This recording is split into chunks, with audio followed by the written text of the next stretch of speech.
What's going on, everybody? It's your boy Jay Stokes. I want to wish everybody a happy new year. We are in 2020. Wow. We're in 2020 and it's a new decade. I hope everything from your last decade, you either learned from it, gained what you needed, kept the friends you needed to keep, got rid of the ones you needed to get rid of. But other than that, I want to wish everybody a happy new year. Thank you for continuing to support me and this concept of the Convo Show. Definitely want to give great thanks for that. Thank you for continuing your support. And without further ado, let's get into the next topic. It's 2020. Let's get with it. I don't want to waste time. Let's get right into it.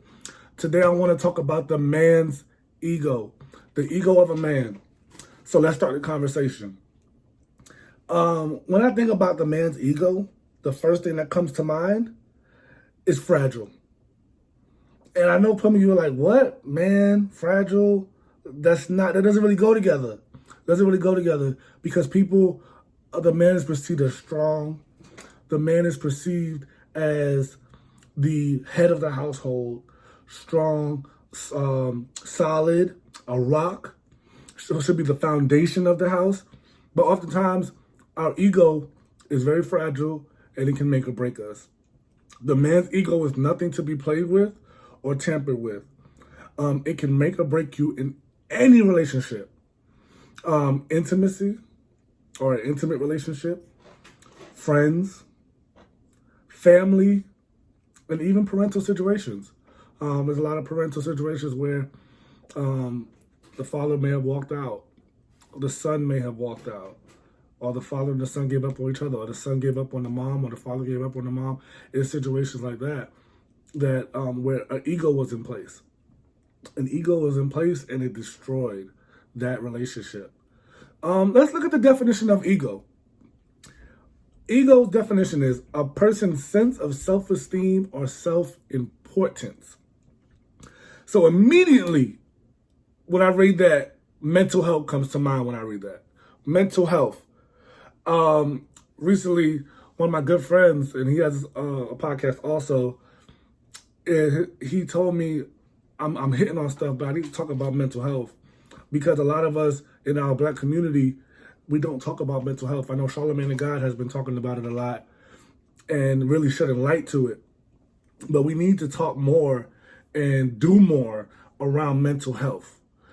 Even myself, I have my own therapist because when I went through what I went through, which I'm going to touch on later some more, I realized there's something wrong and then I need to figure it out. Because when you keep going in a relationship and they're not working, the common denominator was you in those relationships. So when are you going to go and seek out mental help for yourself? My father told me you're only crazy if you don't get help. Because oftentimes people think, I don't need a shrink. I'm not crazy. I don't need to go talk to anybody. No, you're only crazy if you don't talk to anybody because you're keeping that stuff bottled in.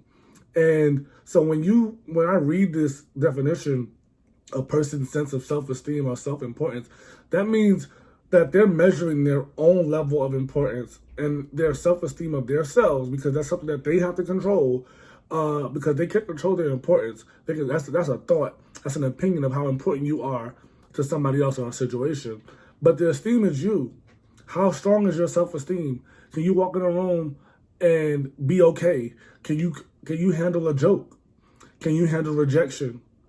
Can you handle acceptance? Do you seek acceptance? Those are the type of things with your self-esteem that you have to keep in mind and play over and over and figure out how strong is my self-esteem and how aware am I of my self-esteem and how aware am I of my own self-importance? And how do I understand how in this relationship, how important I am or how important I am just to myself, period. How important it is to go to the gym. How important it is to seek out mental health, how important it is to go to the doctor, how important it is for me to go to work and do this thing so you can pay your bills. Like just self-importance, knowing your worth. So immediately I think of mental health.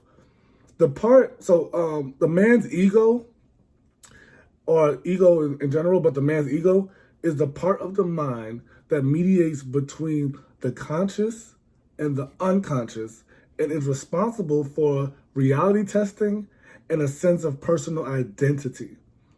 So let's think about this, people. If a man doesn't really know who they are, how dangerous do you think that man is? Because you're already putting them, when you get into a relationship, you already assess this person as a man. I like this person. I want to be with this person, going from the female perspective. And you're putting them at the head of your household. You're putting them in charge of decisions, in charge of finances, in charge of relationship concerns, things that arise. But if they don't have their own sense of personal identity, and if it's not in check, that person is dangerous. Where you're loving on that person, you think that person is the light of your life, but that person is toxic and dangerous and you don't realize it. And because they don't realize it, they haven't self-assessed. They're not self-aware. Their self-esteem is low. Their self-importance is low, or high. But it doesn't matter because they're dangerous. They're imbalanced. They're not in balance with themselves. And they haven't sought out the necessary help. So they're dangerous. They have no identity. But they put on such a good facade, such a good mask over this illness, this sickness that they have, and you're in love with that person. You're in love with that person. So therefore, an ego is a man's sense of their own worth.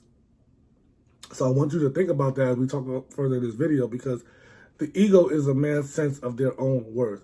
What they think that they're worth in that relationship, in that situation. And if you're not worth what you think they're worth, then that's not good. That's not gonna be if their worth is higher than what you assess their worth, it's not gonna be good, or vice versa. It's not gonna be a good situation. That equation is never gonna pan out. So what you need to do is, the larger the ego, the more the person thinks they are very important and valuable. And that has to balance out, that has to match up with how you feel about that person. Because the larger their ego, the more dangerous they are. And I'm going to take a moment to reflect on my own situation. So when I was deep in my marriage and I let my own ego get in the way of properly loving and caring for my wife and kids as a man should, I allowed with my self-esteem and my self-importance and my worth to be valued by the outside influences of people telling me, hey, Jonathan, you're such a great husband. Jonathan, you're such a good father. Jonathan, you're this. Jonathan, you're that. And I started stepping away from love and valuing my wife and her opinion of me and seeking out the opinion of others. And that's where you become dangerous, because I allowed my worth to be valued by my outside rather than my inside. So therefore, my ego grew larger each day as I received a compliment for something that was driven by love. Because what you don't realize is love and ego, they cannot coexist. That love is driven by, love drives kindness, it drives goodness.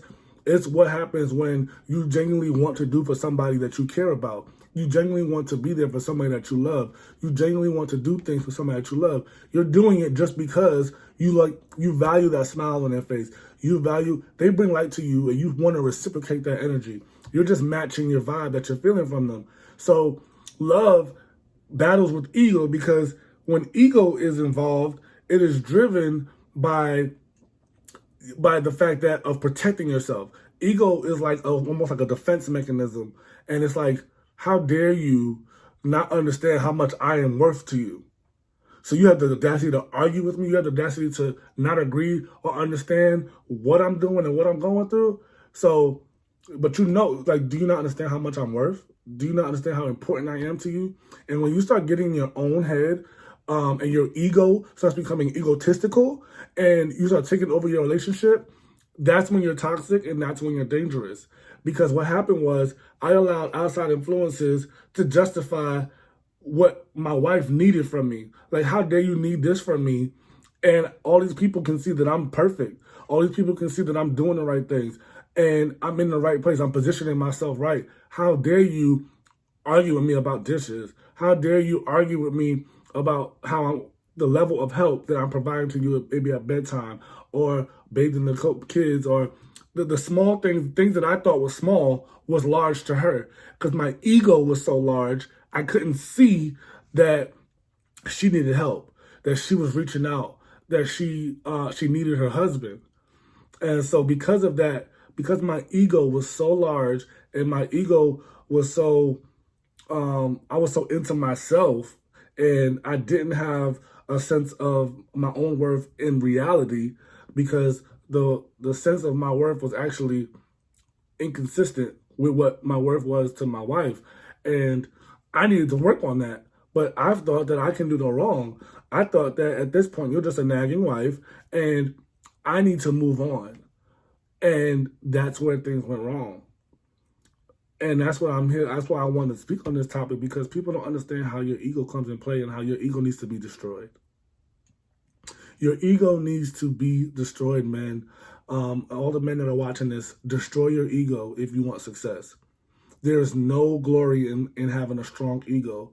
There's more glory in having a strong heart and a strong faith in God to persevere through your relationship, and a strong patience, because your ego is only going to drive you to make wrong decisions. It's going to drive arguments. It's going to drive discernment. It's going to drive, not discernment, it's going to drive resentment. It's going to drive all the negative feelings that you possess, because your ego is only protecting you. And if you get in your head and if you focus on your ego, you're going to focus on things that you don't need to, because when you're in a relationship, there's nothing to protect. You should be vulnerable. You should be available to your mate. And when you allow your ego to jump in and take over, that's the end of that relationship, unless you seek out help. I just want to tell you guys today that the man's ego is very fragile. It's weak, and it needs to be tamed. A lot of us are walking around with a lot of ego, a lot of pride, and it's not going to work in any type of situation. When egos are in play, political people in power make decisions. Men in relationships, they cheat, they seek out validation from others. At work, you get power hungry, you start firing people that need to be fired. You don't think about people's situations, families. Egos are not the key. And women, before you get so mad, before you just jump down your man's throat, before you just go off to the left, think about your man and say, sit down, have more conversations with your man, because we need to be talked to, we need to be loved, and we need to just know that you see us. If you just allow us to know that you see us, that you see the work that we are putting in, I know that sounds petty and it sounds like pointless and tiring, because we're a man and we should just do what we should supposed to be doing in a relationship. But there's things that you require as well that we see the same way, but we have to do it. In a relationship, there's compromise. There is understanding and there's a balance. There's meeting people in the middle. There is no 60-40. It needs to be 50-50. I need to see your point of view. You need to see my point of view. And we need to meet in the middle, because we are two different individuals becoming as one and living as one underneath God's body. And there's nothing else there's nothing else to be said about that. So if you allow your man, or men, if you allow your ego to get in the way of your relationship, you need to kill it now. Don't think that you're right or you're always right. Don't think that you're perfect. I don't care how many degrees you have. I don't care how much money you make. I don't care how many kids you have, how many decisions you made, how long your relationship has been in place. Kill your ego, because your ego is going to kill your relationship. So you kill it before it kills your relationship, because I'm here to tell you, it killed mine. And I don't want that to happen for anybody else. So whatever you got to do, wherever it takes, men, kill your egos. Women, build your men up. Be there for them. Communicate. And I promise you, you'll have much better relationships. You'll have much better business situations. You have much better friends and much better parental situations, because a lot of people are allowing their ego to get in the way. That's why they're arguing with their mothers. They're arguing with their girlfriends. Fathers, husbands, you're arguing with the same people. You're arguing with your kids because your ego is in the way. Kill your ego. That's all I got to say. Comment, like, and tag, repost, share. I appreciate y'all. There's going to be more videos coming to you. Thank y'all.